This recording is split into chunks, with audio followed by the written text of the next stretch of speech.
La fascination de l'ogre, comment desserrer l'étau de la finance. Bonjour Laurence Cialom. Bonjour Adrien. Vous publiez ce livre, vous êtes professeur à Nanterre, spécialiste des questions de régulation financière. Vous publiez ce livre qui est à la fois très facile à lire et extrêmement dense sur les différents enjeux de la taille de la finance, de sa régulation. Alors expliquez-nous d'abord qui est l'ogre et pourquoi est-on fasciné par cet ogre? Qui est fasciné aussi par cet ogre? Alors en fait, la fascination de l'ogre, c'est vraiment le premier titre qui m'est venu à l'esprit quand j'ai commencé à écrire ce livre. Mais j'ai hésité avec un autre titre qui peut-être en dit plus sur ma motivation. Et cet autre titre, c'était « Finance et société, en finir avec le syndrome de Stockholm ». Donc comme vous le savez certainement, le syndrome de Stockholm, c'est un mécanisme psychologique qui fait que quand vous avez des prises d'otages un peu longues, eh bien, la victime, parfois, se met à défendre son agresseur, en fait. Et donc, c'est un mécanisme d'ascendant psychologique, une espèce de soumission volontaire. Et donc, dans cette idée de syndrome de Stockholm, ce que je voulais dire, c'est que nos décideurs, politiques, haute administration, en fait, sont dans une relation qui ressemble à cette soumission volontaire avec le monde de la finance, et que c'est une des explications du fait que depuis 10 ans, donc depuis la crise, la finance n'a pas radicalement changé. Je ne dis pas qu'il ne s'est rien passé, non, loin de moi, mais en tout cas, la finance n'a pas suffisamment changé pour protéger l'économie et la société d'une nouvelle crise financière. Ce qui est effectivement préoccupant. Alors vous êtes vraiment très spécialiste de ces questions dans le détail. Vous êtes membre du conseil scientifique de l'APCR, l'autorité prudentielle de contrôle et de résolution des banques. Vous êtes membre de la commission consultative des épargnants de l'autorité des marchés financiers. Vous êtes responsable du pôle régulation financière pour le think tank Terra Nova. Donc vous mettez depuis très longtemps votre expertise au service des décideurs, aussi pour peser sur les arguments qui sont souvent donnés par les banques pour défendre leur activité et pour défendre l'assouplissement de réglementation. Donc vous expertisez. Mais qu'est-ce qui vous a poussé là, à écrire un livre? Parce qu'un livre, c'est s'adresser à un plus large public. Et vous le faites avec une plume qui est très lisible. Pourquoi vous avez voulu faire ça? Bien écoutez, je l'ai fait parce que, pour reprendre un peu le titre d'une note Terra Nova que j'avais fait à propos de la séparation bancaire, je pense que c'est un enjeu démocratique majeur. C'est-à-dire que l'hypertrophie de la finance telle qu'elle est aujourd'hui, elle empêche de répondre à un certain nombre d'enjeux du type transition écologique. Voilà, elle impose une temporalité qui n'est pas celle que nous devons avoir. Et le problème, c'est que le citoyen ne peut pas s'emparer de ces questions parce qu'au nom d'une technicité trop grande. C'est-à-dire que, et le lobby bancaire utilise très bien ces arguments en utilisant un jargonnage qui empêche en fait et le citoyen, mais également l'homme politique, de comprendre ce qui se dit. Or, souvent, en réalité, on peut expliquer les choses de manière relativement simple. Alors là, je prends ma casquette d'enseignante à l'université. Je veux dire, il y a des mécanismes économiques, il y a des produits financiers, des pratiques financières qu'on peut présenter de manière totalement incompréhensible et qu'on peut en réalité faire comprendre assez facilement à un public qui n'est pas un public de spécialistes. Et donc j'ai écrit ce livre pour ça, pour dévoiler un certain nombre de choses, et puis aussi parce que, et c'est pour ça que j'ai voulu aussi dévoiler le dessous des cartes, mes motivations personnelles, parce que j'ai été amenée depuis 10 ans, pour des raisons que j'explique pas trop dans le livre, je ne voulais pas que ça fasse que ce soit ça qui capte complètement l'attention.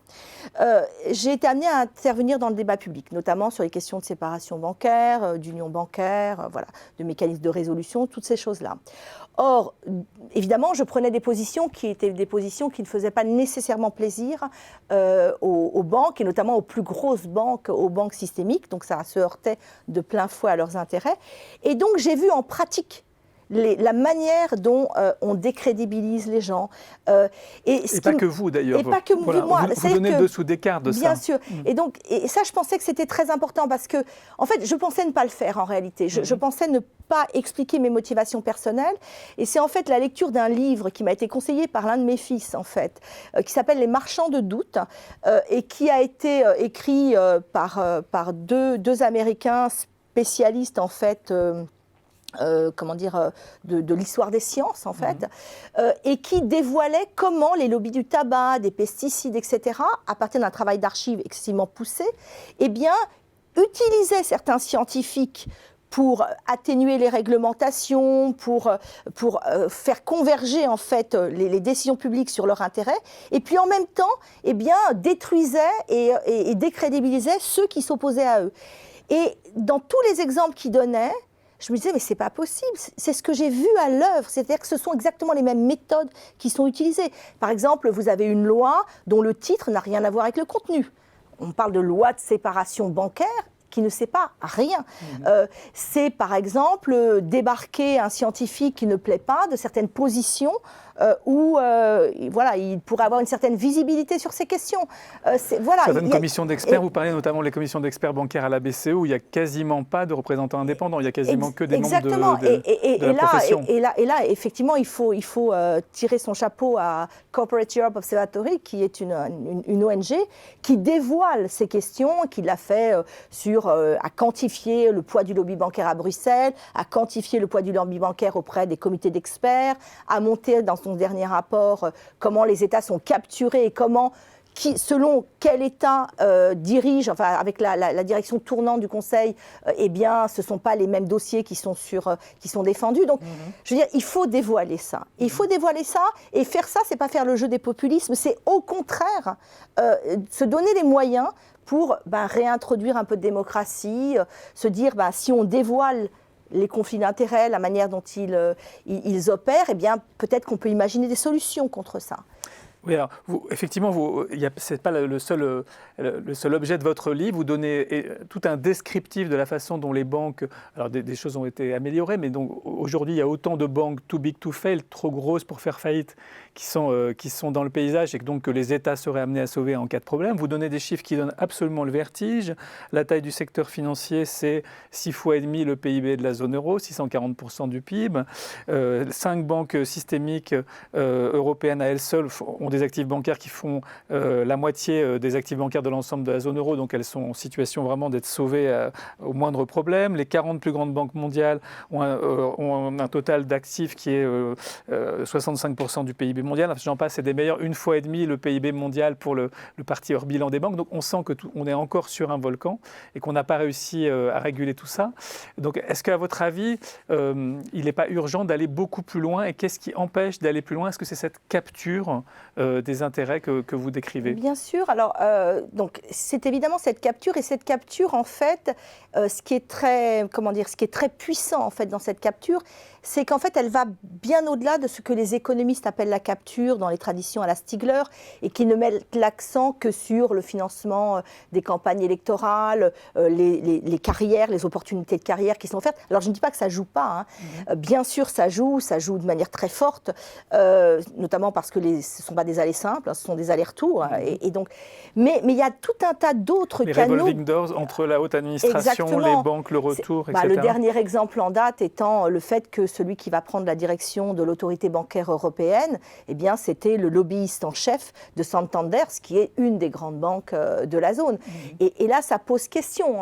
De la même manière que ça pose question quand vous voyez Manuel Barroso, qui a dirigé la Commission européenne pendant 2 mandats, et 2 ans après, aller chez Goldman Sachs en plein Brexit.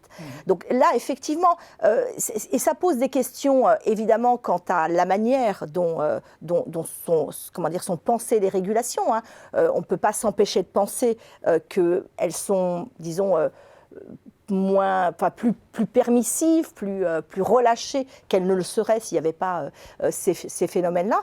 Mais plus profondément, je pense que ça décrédibilise les institutions dans lesquelles vont ces personnes qui viennent du système financier, indépendamment de leur probité. À aucun moment, je ne remets en cause les qualités morales, la probité des individus. Je dis juste que c'est un système qui crée une vision du monde commune, qui laisse à penser aux dirigeants que les intérêts du système financier sont les mêmes et convergent avec les intérêts publics, les intérêts généraux. Et la meilleure preuve en est le rapprochement Commerzbank-Deutsche Bank, qui est promu par l'État allemand au nom de la souveraineté. Et là, on se dit, dans quel monde on vit. Je veux dire, même les analystes financiers, il ne s'agit pas d'affreux gauchistes, hein, vous disent que c'est une aberration de réunir comme ça, on va créer un monstre de banques qui ne sont pas encore sorties des conséquences de la crise. Donc, et pourtant, l'État allemand le promeut au nom de la souveraineté. Or, ce ne sont pas ces banques-là qui financent les PME allemandes. Je veux dire, Alors justement, on n'est pas arrivé encore dans un système qui est au service de l'économie réelle suffisamment. Là, les réformes n'ont pas été suffisantes. Vous dites 12% seulement des actifs bancaires de la zone euro correspondent au financement de l'économie productive. Ça veut dire qu'en gros, 88% n'ont pas de lien direct avec l'activité productive en tant que telle. Alors on voit bien que c'est quand même un des grands enjeux économiques aujourd'hui. Vous dites que tout ça est masqué par une très grande complexité. Vous avancez des solutions. Alors en gros, qu'est-ce qu'il faudrait faire? Quel type de décision faudrait-il prendre, vu, vous, de votre point de vue de spécialiste? Alors, en fait, il n'y a pas une solution qui serait une solution miracle. Ce qu'il faut, c'est, en ayant une vision haute et globale de ces problèmes, de combiner un certain nombre de solutions qui, ensemble, feront système et permettront de desserrer les taux et ensuite de réformer vraiment la finance. Donc, parmi les solutions, il y a des questions qui relèvent de la réforme de ce qu'on enseigne et du type de finance qu'on enseigne à nos étudiants. On enseigne encore une vision très fantasmée, très largement de la finance. Tout part de la théorie déjà qui ne fonctionne pas. Bien sûr. C'est-à-dire qu'en fait, toute la libéralisation financière et la finance où on est arrivé aujourd'hui, dans laquelle on est arrivé aujourd'hui, est liée au grand basculement néolibéral qui lui-même a été porté par des écoles de pensée économiques, tout ce qui concerne l'école de Chicago, en gros, hein, l'efficience des marchés, les anticipations rationnelles, qui ont en fait promu des réformes qui visaient à transformer l'économie pour qu'elle colle au modèle théorique sous-jacent.